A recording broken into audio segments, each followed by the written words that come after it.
In 1999, Nintendo released Super Smash Bros. For the Nintendo 64, a quirky crossover fighting game between Nintendo's most iconic characters. Instead of defeating your opponent by depleting their health, the objective was to knock them off the stage. 2 years later, in 2001, on the GameCube, Nintendo released Super Smash Bros. Melee. The game sold incredibly well and was immediately beloved. It captured not only just casual players, but spawned an intense competitive scene. To this day, sweaty goblin gamers congregate in confined areas to watch the best of the best compete at the highest level. Nintendo followed up this blockbuster title with Super Smash Bros. Brawl in 2008, released on the Wii. And everybody loved it, and there was no hatred at all. If I ever find one of these lying around again, I swear to fucking God, I will stop being so polite. Get the fuck out of my sight before I demolish you. Obviously, anyone in the competitive fighting scene or even vaguely aware of Smash's history are aware of the severe thrashing of this game, both at the start and far into its life cycle. But looking back at it, Brawl had a lot to offer and may even be better than Melee.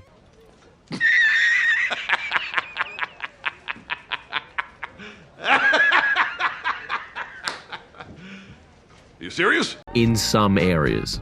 But I think it's important we look at what happened before this game came out in order to really see where the hatred stemmed from.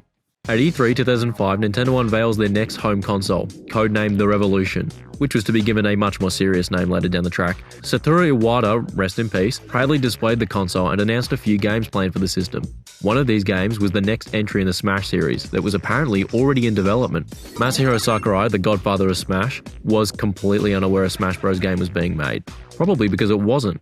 Iwata, after E3, approached Sakurai asking him to head the development of the game, and is rumoured that if Sakurai said no, Nintendo were planning on simply porting Melee to the Wii and adding online play. But, of course, Sakurai said yes, and Brawl entered production. For real this time. So the expectation from fans was that Melee only took 2 years to develop and was one of the greatest fighting games ever made. So the wait won't be that long. Well, at E3 2006, the trailer for Super Smash Bros. Brawl premiered and people were hyped. Starting in May 2007, Nintendo would release daily updates on a website known as the Smash Bros. Dojo. These updates would include stuff like new characters, items, and stages. The game was set to release in December 2007, but unfortunately saw a heavy amount of delays due to the sheer amount of content in the game. Finally, the game releases in Japan on January 31st, 2008, and around the world in the following months. I am French. So what did people think?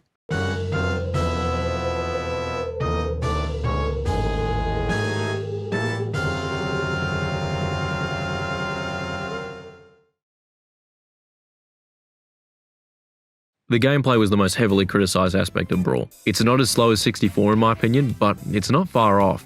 Now look, I'm not a hardcore Smash Bros player, I think I may have wave dashed maybe 5 times in my life, but the movement in Brawl compared to Melee is even painful for me. Back in Melee you could absolutely raw dog opponents with combos.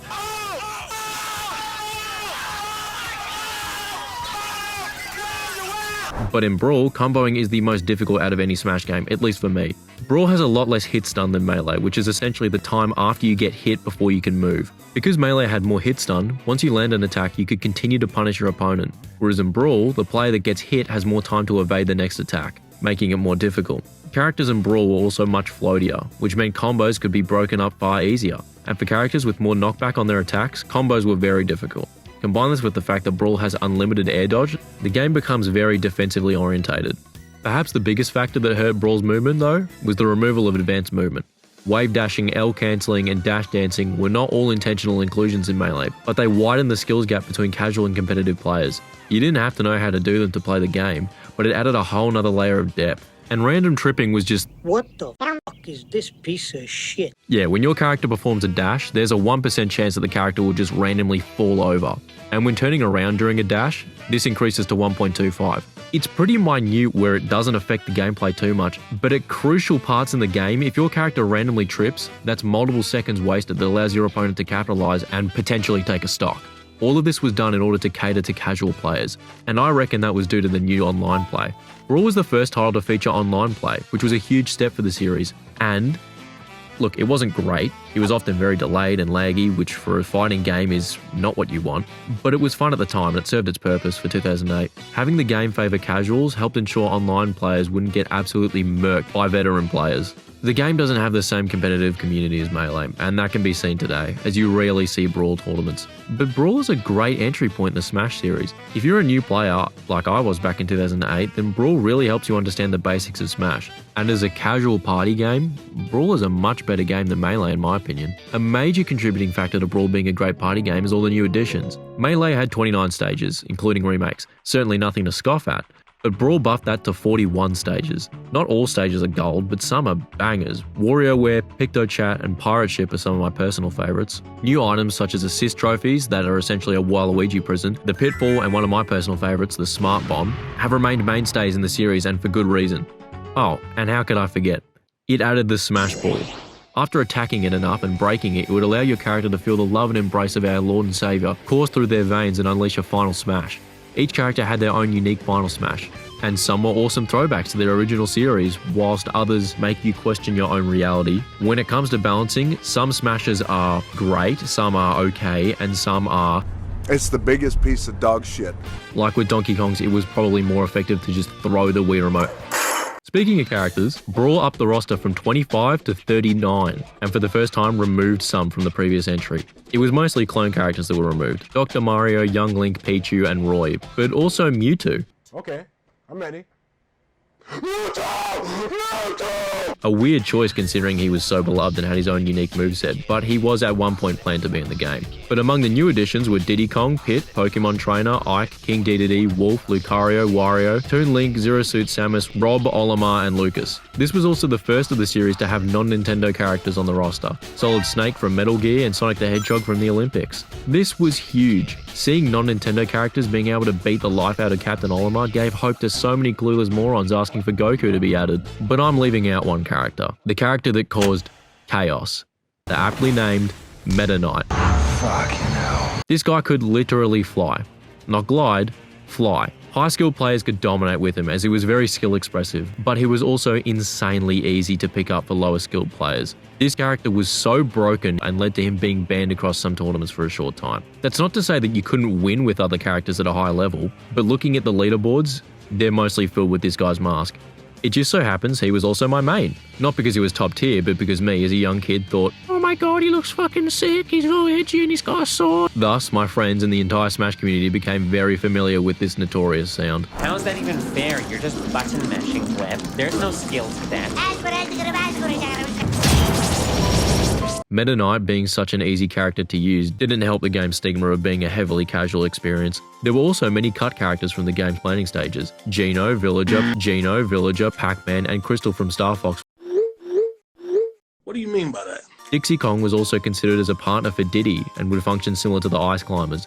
Plusle and Minor may have also been planned to be included. On the topic of cut content, a feature I'm glad was unfinished was the armor and weapon damage. The mechanic allegedly saw players' armor and weapons become more fragile and even break as the fight went on.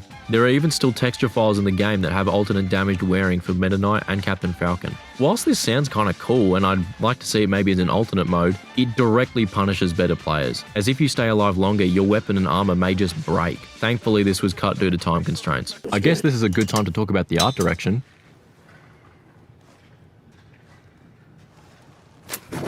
The E3 trailer where Link, Mario, Kirby and Pikachu transform from their Melee models to their Brawl models is a classic. But when I think of a celebration of Nintendo, I can't lie. The first thing I think of isn't, holy fuck, now I can see Mario's Levi's. Also, I have watched this countless times over the years and still can't see where Kirby even changes. This game came out during the height of grey and brown being the video game industry's favourite colour combination. So the game decided to go with a grittier looking art direction that, whilst not horrible, doesn't really hold up all too much today. Yoshi looks sickly and characters can be a bit difficult to see at times due to the more muted colours. This might have been done to make it so Snake doesn't stand out too much next to the furry yellow rat, but I doubt they designed the entire game's art direction around fitting with this one guy. Still, it gives the game a signature look that makes it immediately identifiable amongst the other games. The thing that Brawl still holds over all other Smash Bros games though is the single player experience. Brawl is the same stuff as Melee, target test, home run contest, multi-man smash, event missions, classic and all-star mode, but what sets Brawl apart to this day is the Subspace Emissary. What does that name mean? I have no clue, and I don't want to. This was Avengers Endgame before Endgame. This was an actual story mode for Smash Bros. Brawl. About, I have no clue what this was about.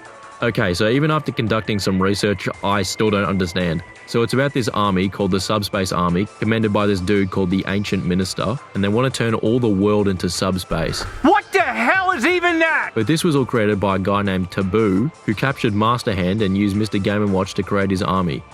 Yeah, okay, I'm not even going to bother anymore. You lost me at Mr. Game & Watch being used to create a terrorist organization. The entire campaign is about 8 hours, and whilst it can be pretty repetitive and the enemies sadly have no connection to any Nintendo franchise, which I reckon was a missed opportunity, it's really fun, especially with a friend. The mode featured co-op, where you and a friend each select a character after a cutscene plays, and then play through the side-scrolling levels together. It's kind of like a side-scrolling platforming beat-em-up hybrid kind of game. Not too dissimilar from Kirby, which makes sense considering Sakurai is also the creator of Kirby. Oh yeah, and how could I forget? The cutscenes. There's almost an hour's worth of computer-animated cutscenes that are so weirdly cool. Some of them have a lot of action, a lot of suspense, or child death, but what I really love is the idea of Solid Snake beating the shit out of Mr. Game & Watch. They look pretty amazing and still hold up today.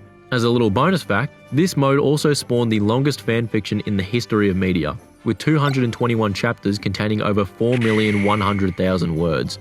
J.R.R. Tolkien couldn't have even dreamed of this. Speaking of those cutscenes, the opening cutscene music for Brawl completely changed the course of human history. Whilst I still prefer the animated opening of Melee, and I deeply miss that dude that yells,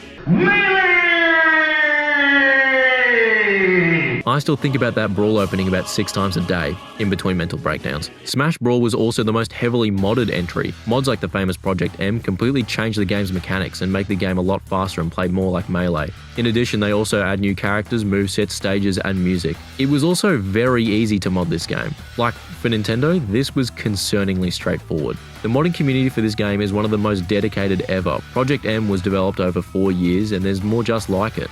There's Project Plus and Project MEX Remix, which compiles a ton of great mods in one package. If you're ever bored of regular Smash, I would highly recommend downloading some Brawl mods because it plays completely different. There's also a ton of other stuff to love about Brawl.